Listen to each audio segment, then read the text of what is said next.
बिस्मिल्लाहिर्रहमानिर्रहीम, अस्सलाम वालेकुम।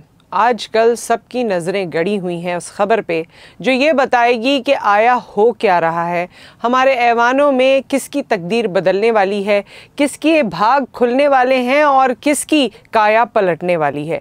बहुत सी ऐसी ख़बरें नशर हो रही हैं जिससे लगता है कि शायद राइट साइड का पलड़ा भारी है, कभी लगता है कि लेफ़्ट साइड जो है वो बहुत ऊंची उड़ान उड़ रही है।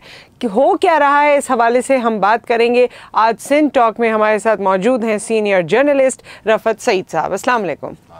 कैसे हैं रफ़त साहब, ठीक ठाक हैं? ये पहले तो कहा गया, इजलास के हवाले से ही हम शुरू करते हैं।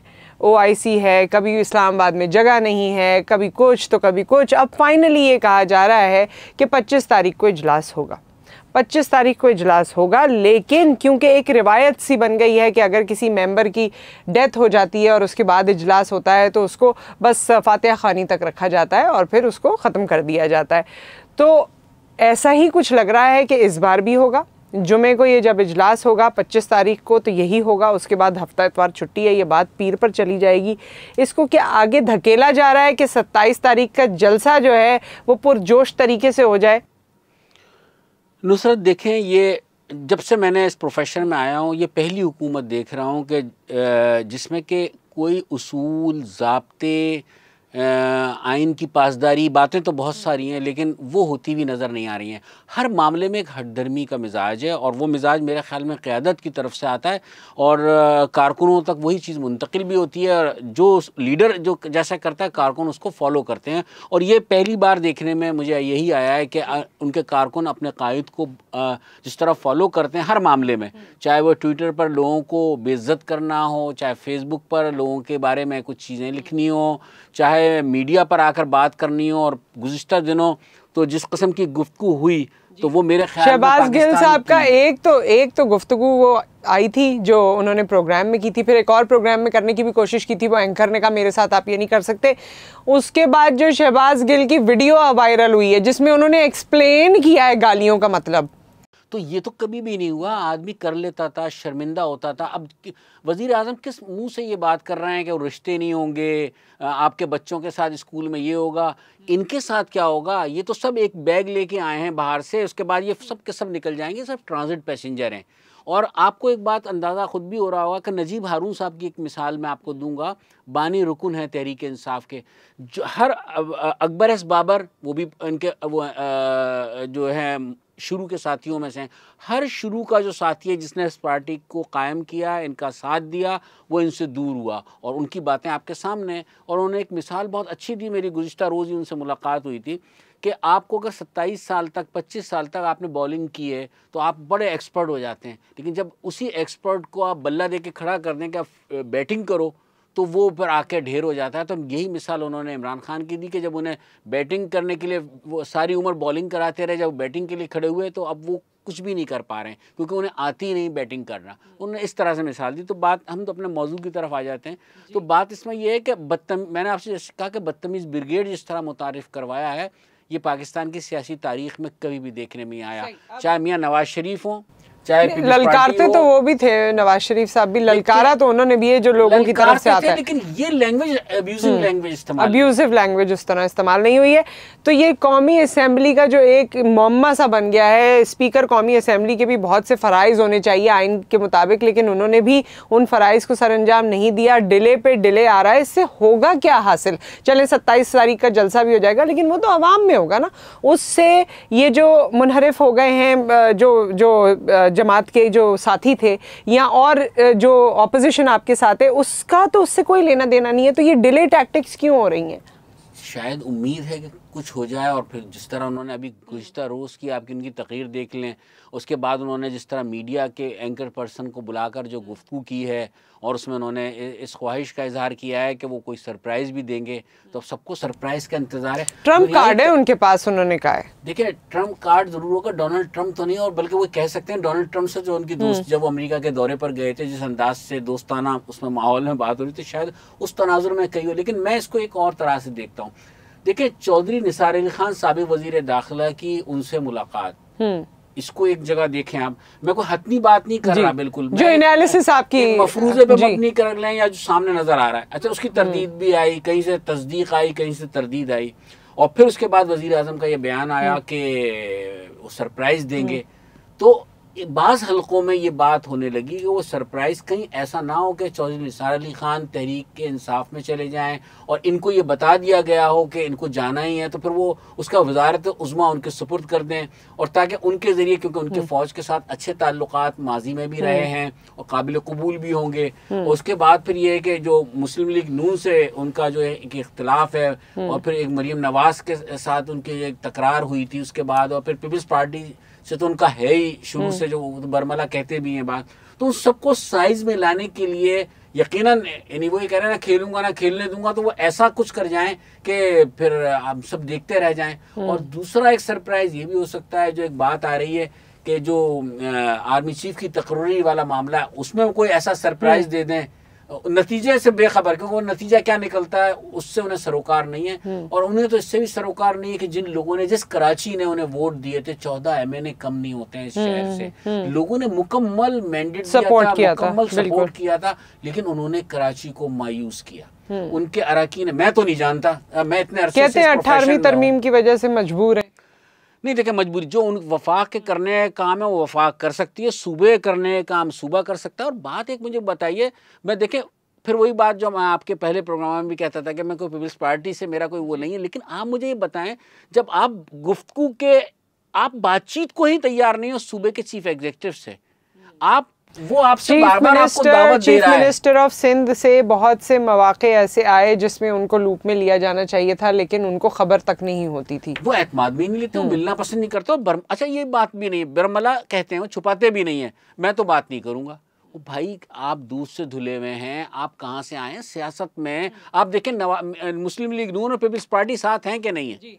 तो सियासत में तो ये सब कुछ होता है, लेकिन ये किस किस्म की सियासत कर रहा है? और मुझे एक बात और नुसरत कहने दें, जिस दिन वो MQM के मरकज़ आए थे बहादुराबाद, मुझे वो याद, वो दिन मैं वहीं खड़ा हुआ देख रहा था कि इन्होंने जो अल्फाज अदा किए थे, गैर पार्लिमानी है मैं कह नहीं सकता, जो MQM के लिए कहा था, उसके बाद वो उसी के मरकज़ आए।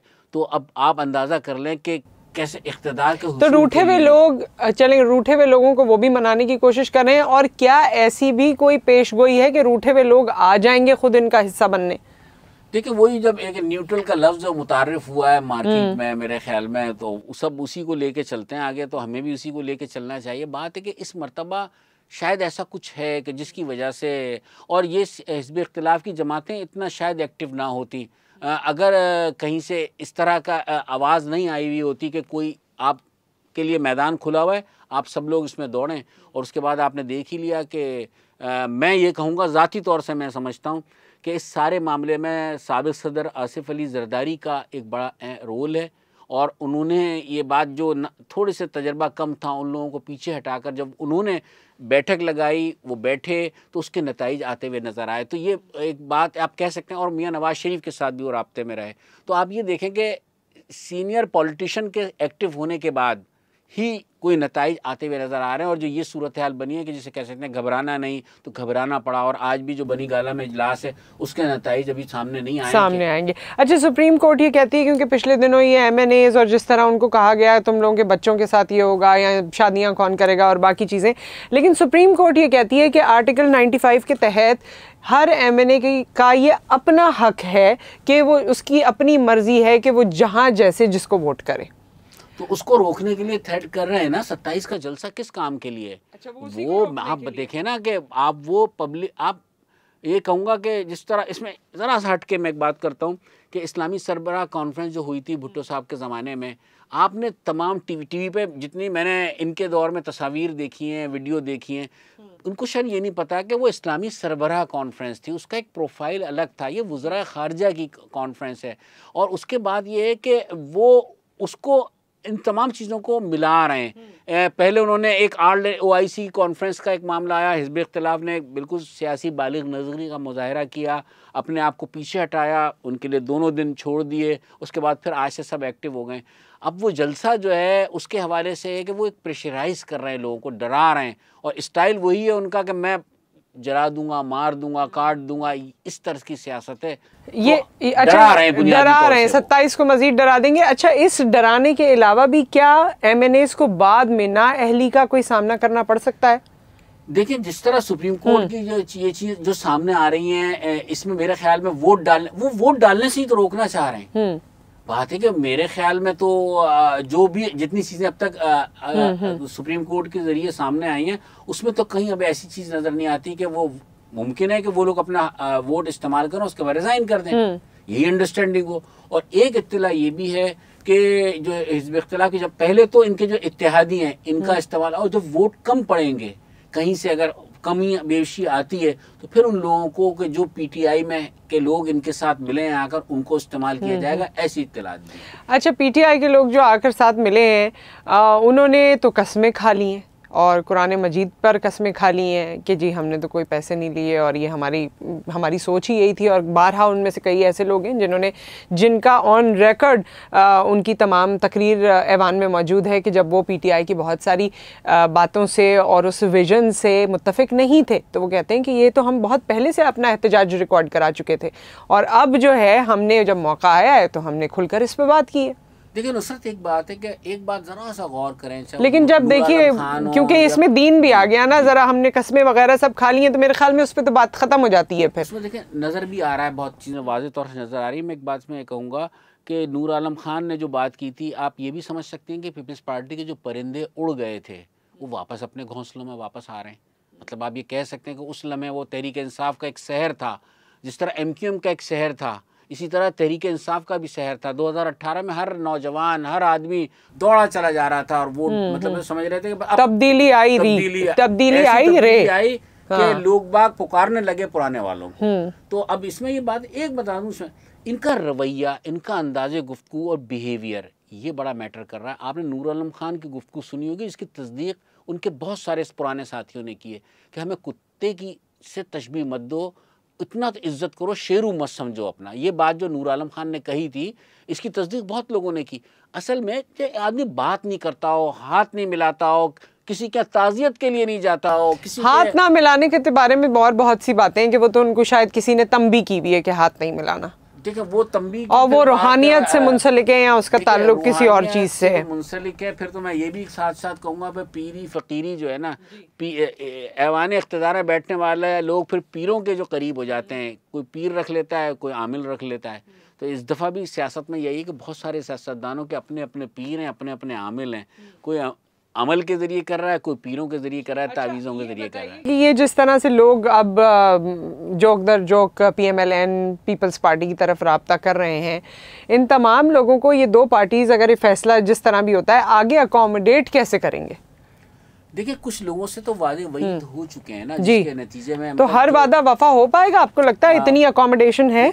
बहुत सारे वादे करना पड़ेंगे, एतमाद। देखें लोग बाग ने राब्ता किया ना, बातचीत जब हुई तो लोग आए तो उस एतमाद के नतीजे में आए ना। MQM में पहली मीटिंग हुई थी पीपल्स पार्टी से, तो उसके बाद जो सिग्नल आ रहे थे वो यही आ रहे थे कि शायद बात बन गई है।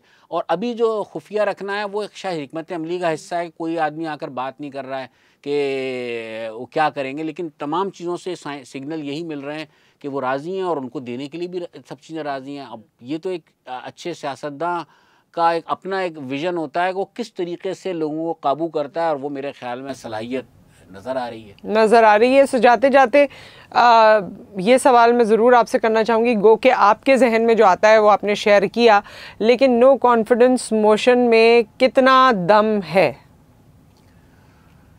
ये बड़ा आपने मुश्किल सवाल किया है, क्योंकि 2-3 तरह की बातें आ रही हैं। बहुत सारे लोग जो हैं वो इस बात पर अभी भी हैं कि कुछ भी नहीं होगा और मामलात सेट हो जाएंगे और मतलब निकल आएगा ये उससे। और उसके बाद फिर वो जो ज़ख्मी परिंदा जो काम करता है, या मैं मिसाल तो मैं तो मौज़्ज़ब मिसाल ही दूंगा, तो बात ये है कि फिर वो काम जो है वो होगा, लेकिन बदले की सियासत की तरफ आएंगे। सियासत बहुत उरूज पर होगी। अगर ये नाकाम हो गई तो फिर आप देखिएगा इंतकाम होगा, हर तरफ झगड़ा होगा, फसाद होगा। और फिर आपको मैं इसमें एक बात और बता दूं कि मौलाना फजलुर रहमान भी बड़ी तैयारी से, देखें ये सबके लिए बिल्कुल एक नेक टू नेक फाइट है ये। अब न हिज़्ब इख्तिलाफ पीछे आ सकती है और न इमरान खान पीछे आने को तैयार है। क्रिकेट की हर मामले में हमारे यहाँ जब से वो इक़्तिदार में आए तो मिसालें भी वही दी जाती हैं कि बॉलिंग, विकेट, विकेट के पीछे, विकेट के आगे, यही बातें होती हैं। मैं इसमें एक बात कहूँगा कि आम आदमी के मसाइल पर भी फोकस कर लेते हैं। आम आदमी को अब भी सरोकार नहीं है कि क्या हो रहा है। बिल्कुल बिल्कुल बिल्कुल। और जो ये महंगाई का तूफान है, तो इसको किसी ने एड्रेस नहीं किया। मेरे ख्याल में इसे एड्रेस करनी जरूरी है। With that thank you so much Rafat साहब। रफ़त साहब ने अपनी एनालिसिस आपके सामने पेश की और हर पाकिस्तानी इस वक्त यही जानना चाहता है कि आगे क्या होगा, क्योंकि ज़ाहिर है जब मुआशी तौर पर हमारा इस्तेहकाम होता है, सियासी समाजी तौर पर हमारा इस्तेहकाम होता है, तभी ज़िंदगियाँ आसान होती हैं। अल्लाह करे आगे आने वाले दिनों में हमें खुशखबरी मिले, हमें अच्छी खबर सुनने को मिले और वो खबर सुनने को मिले जो पाकिस्तान के लिए भरपूर तरीके से सूदमंद साबित हो। अपना ख्याल रखिए, फिर मुलाकात करेंगे। अल्लाह हाफ़िज़।